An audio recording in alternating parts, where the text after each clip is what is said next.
ও আল্লাহ, তুমি হলা হেদায়েতের মালিক, তুমি হলা হেদায়েতের মালিক।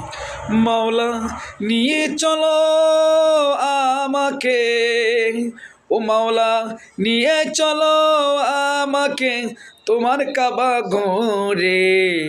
তোয়াব করে যাব আমি আমার প্রিয় নবীর রওজাতে, তোয়াব করে যাব আমি আমার প্রিয় নবীজির রওজাতে।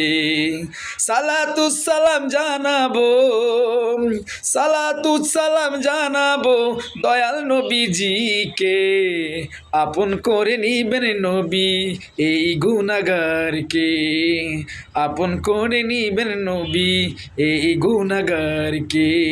হেদায়েতের মালিক মাওলা তুমি দয়াল রব্বানা, হেদায়েতের মালিক মাওলা তুমি দয়াল রব্বানা।